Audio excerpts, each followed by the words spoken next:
आज का जो हमारा मौजू है, डरो नहीं, खुदा पर भरोसा रखो। जब हम डरो नहीं या डरो मत, इसका जिक्र हमें बाइबल मुकद्दस में 365 मर्तबा मिलता है, तो भी डरने की जरूरत नहीं। आज की दुनिया में भी हर इंसान जो है वो डरा हुआ है कि कल पता नहीं क्या होगा, कल क्या खाएंगे, कल क्या पिएंगे, अगर मेरी नौकरी कल खत्म हो गई तो फिर मैं क्या करूंगा। सबसे बड़ा डर आज की दुनिया में हर इंसान को सिर्फ यही है, मेरी अगर जॉब चली गई मेरे हालात क्या होंगे, मेरे बच्चों की रोजी रोटी कहां से आएगी, मेरे बच्चे जो है स्कूल की फीसें कहां से दी जाएंगी, हमारा बिजली का बिल कहां से अदा होगा। लेकिन याद रखें, खुदा कहता है मैंने तेरी सूरत, और खुदा ये कह रहा है कि मैंने तेरी सूरत अपनी हथेली पर खोद रखी है। इसका मतलब है कि हम तो हर वक्त खुदा की निगाहों के सामने हैं। मेरे अजीजों, आज की दुनिया में इंसान मुश्किलात और परेशानियों का सामना कर रहा है, और बाज़ औक़ात हर फर्दे बशर उम्मीद का दामन छोड़ देता है और ना उम्मीद हो जाता है और बेदिल हो जाता है। मगर हालात कैसे भी क्यों ना हो, हमने खुदा पर मुकम्मल भरोसा रखना है। हबक्कूक नबी का सहीफा है और उसका 3रा बाब और उसकी आयत मुबारक 17वीं से 19वीं तक। अगरचे अंजीर का दरख्त ना फूले और ताक में फल ना लगे। जी क्या लिखा है? लिखा है अगरचा अंजीर का दरख्त ना फले। अंजीर और ताक जो है ये अंगूर को रिप्रेजेंट करती है, और कौम बनी इसराइल के अंदर अंजीर और अंगूर जो है वो बाकसरत पाए जाते थे, और जैतून ये बाकसरत पाया जाता था। और जैतून का हासिल जाया हो जाए, जैतून का हासिल यानी कि जैतून का तेल अगर वेस्ट हो जाए और खेतों में कुछ पैदावार ना हो। पहले नंबर पे अंजीर जो है उसको फल ही नहीं लगा, अंजीर को फल नहीं लगा, और जो अंगूर की फसल थी उसके ऊपर भी फल नहीं लगा।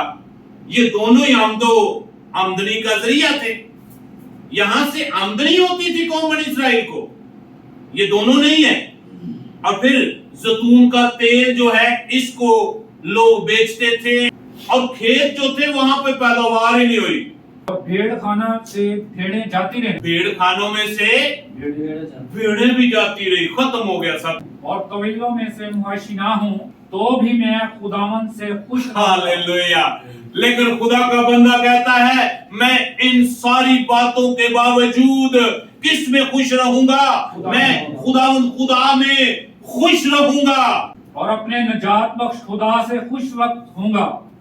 इसके नाम का मतलब मनाने वाला है। लेकिन हमने कौन सा किरदार अदा करना है? हबक्कूक का। अब इसके ईमान की जरा बात सुने। वो कहता चाहे सब कुछ चला जाए मैं हमेशा खुदावंद में खुश और खुर्म रहूंगा। 6 बातें मैं बताना चाहता हूँ ईमानदार की, रासबाज की, खुदा के ऊपर ईमान रखने की 6 वजूहात हैं। नंबर 1, आपका खुदा वो आपके नाम से बखूबी वाकिफ है, इसलिए हम खुदा के ऊपर मुकम्मल भरोसा रखते हैं। उसकी रीजन ये है, पहली रीजन कि वो हमारे नाम से बखूबी वाकिफ है। ईसाया नबी का सहीफा 43वां बाब और उसकी पहली आयत मुबारक से 3। और अब आए याकूब, खुदावंद जिसने तुझको पैदा किया और जिसने आए इस्राएल तुझको बनाया, यूं फरमाता है कि खौफ ना कर, क्योंकि मैंने तेरा फिदिया दिया है, मैंने तेरा नाम लेकर तुझे बुलाया है, तू मेरा है। जब तू सलाब में से गुजरेगा तो मैं तेरे साथ हूँगा, और जब तू नदियों को अबूर करेगा तो वो तुझे ना डुबोएंगी। जब तू आग पर चलेगा तो तुझे आंच ना लगेगी, और शोला तुझे ना जलाएगा। शोला भी तुझे नहीं जलाएगा। और इस बात से अब बखूबी वाकिफ हैं। सदर कमीसक अब्दुन्नजू आग की भट्टी में डाले गए, मगर इतना ईमान में मजबूत थे कि उन्होंने कहा कि ऐ बादशाह, जिसकी हम इबादत करते हैं वो तेरी आग से हमें बचाने की कुदरत रखता है। मेरे अजीजों, आपका जिसके ऊपर तवक्कुल और भरोसा है वो हर चीज पर कादिर मुतलक है। डरो मत, बल्कि खुदावंद पर भरोसा रखो।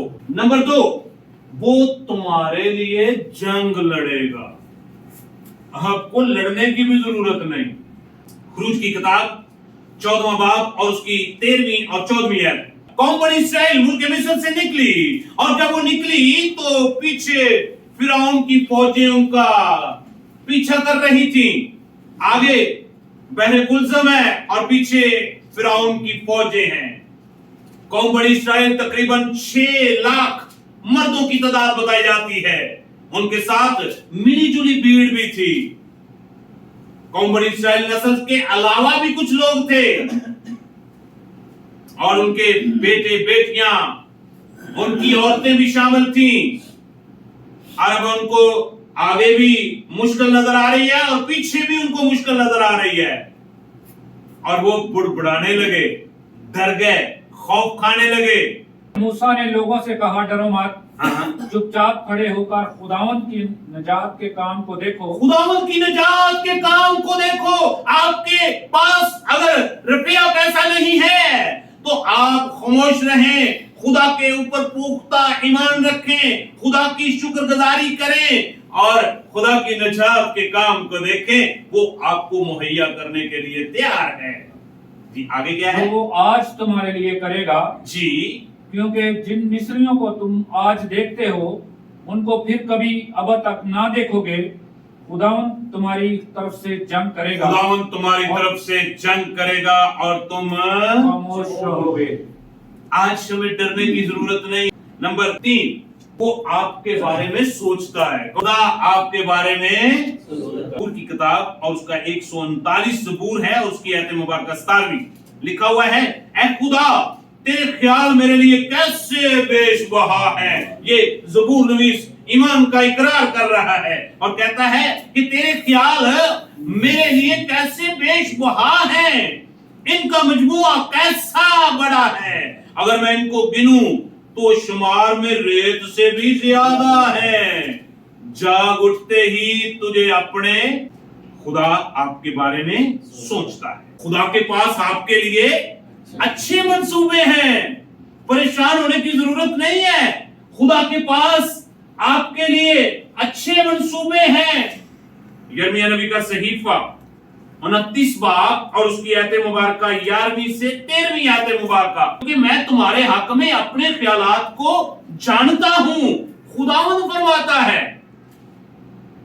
और उसके कैसे ख्यालात हैं, कैसे मंसूबे हैं, लिखा हुआ है यानी सलामती के ख्यालात। वो तो आपकी सलामती चाहता है, सलामती के ख्यालात बुराई के नहीं, ताकि तुमको नेक अंजाम की उम्मीद, कौन सी उम्मीद बख्श दूं? नेक अंजाम की उम्मीद बख्शता है। तब तुम मेरा नाम लोगे और मुझसे दुआ करोगे और मैं तुम मुझे ढूंढोगे और पाओगे। पूरे दिल से जब तुम मेरे तालब होगे तो मैं क्या करूंगा? मैं तुम्हारी दुआ को सुन लूंगा। इसलिए मेरे अजीजों, हमें घबराने की जरूरत है, डरने की जरूरत नहीं है।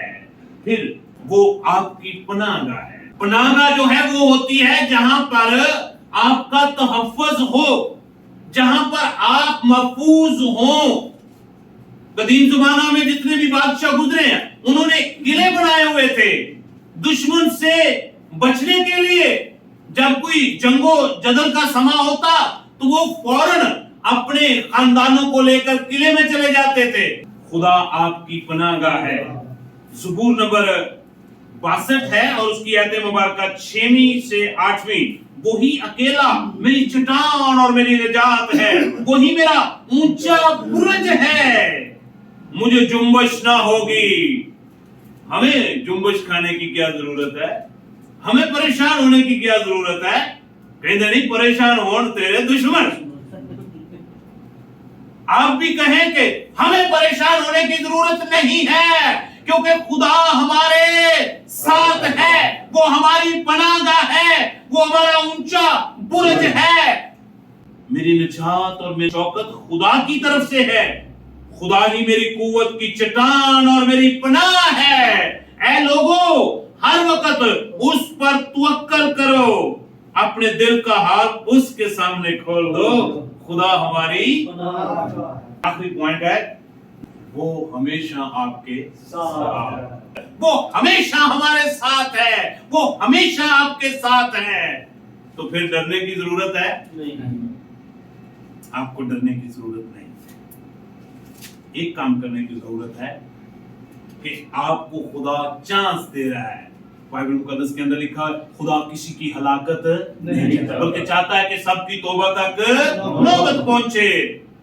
وہ آپ کو چانس دے رہا ہے کہ آپ خدا کی طرف مڑیں، آپ خدا کی حضوری میں آ جائیں، آپ خدا کی پناہ میں آ جائیں، اس کے قلعے میں چھپ جائیں، کیونکہ اس کا وعدہ میں تمہارے ساتھ ہوں۔ مقدس متی رسول کی مارک پر لکھی گئی انجیل مقدس 28 باب اور اس کی 20ویں آیت، جہاں پہ لکھا ہوا ہے دیکھو میں دنیا کے آخر تک ہمیشہ تمہارے ساتھ ہوں۔ دیکھو میں دنیا کے آخر تک تمہارے ساتھ رہوں گا، دنیا کے آخر تک تمہارے ساتھ رہوں گا۔ جب وہ ہمارے ساتھ ہے تو پھر ہمیں ڈرنے کی ضرورت نہیں، پھر ہمیں خوف زدہ ہونے کی ضرورت نہیں، تو آپ کا پیدا کرنے والا بھی آپ کے ساتھ ہے، تو پھر آپ کو ڈرنے کی ضرورت نہیں، آپ کو پریشان ہونے کی ضرورت نہیں، پریشان ہو کر ہم کچھ بھی نہیں کر سکتے، بلکہ اپنے جسم کو کسی نہ کسی بیماری کے لیے دعوت ضرور دے سکتے ہیں۔ اس لیے میرے عزیزو، بائبل مقدس ہماری رہنمائی اور رہنمائی کرتی ہے کہ ہم خدا کے اوپر مکمل بھروسہ، ایمان اور توکل رکھیں۔ جی ایک دفعہ ریویو کریں گے، خدا کے اوپر مکمل ایمان، بھروسہ اور توکل رکھیں۔ آج کی دنیا میں بہت سارے لوگ پریشان ہیں، لیکن ہمارے پاس ایک امید ہے کہ خدا ہمارے ساتھ ہے۔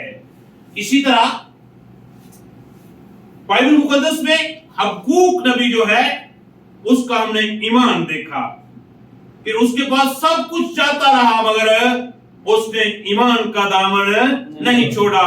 اس نے پھر بھی یہ بات کہی کہ میں خداوند میں خوش رہوں گا۔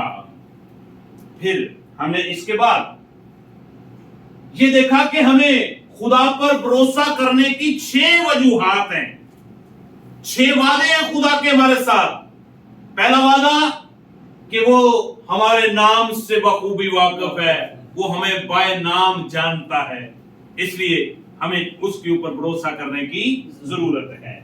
نمبر 2، وہ ہماری طرف سے جنگ لڑتا ہے، ہماری مشکلوں میں ہمارے ساتھ کھڑا ہوتا ہے، ہمیں صرف یہ کہتا ہے کہ تم خاموشی کے ساتھ خدا کے نجات کے کام کو دیکھو۔ پھر تیسری بات، وہ آپ کے بارے میں ہر وقت سوچتا رہتا ہے کہ آپ کو کیسے وہ ایک سٹیپ اور برکت دے۔ پھر چوتھی بات، اس کے پاس ہمارے لیے اچھے اور بہترین منصوبے ہیں، اس سے اچھی نوکری ہمیں دینا چاہتا ہے اگر کوئی آپ کی جاب میں پرابلم ہو بھی جائے، کیونکہ اس کے پاس ہمارے لیے بہترین منصوبے ہیں۔ پھر نمبر 5، وہ ہماری پناہ گاہ ہے، وہ ہمارا قلعہ ہے، وہ ہماری چھپنے کی چٹان ہے، اس لیے ہمیں پریشان ہونے کی ضرورت نہیں ہے۔ پھر آخری بات کہ وہ ہمیشہ ہمارے ساتھ ہے۔ جب وہ ہمارے ساتھ ہے تو پھر ہمیں کسی بھی بات میں پریشان یا ڈرنے کی ضرورت نہیں ہے۔ خدا آپ سب کو خدا کے اوپر پختہ ایمان، بھروسہ اور توکل رکھنے کی توفیق عطا کرے۔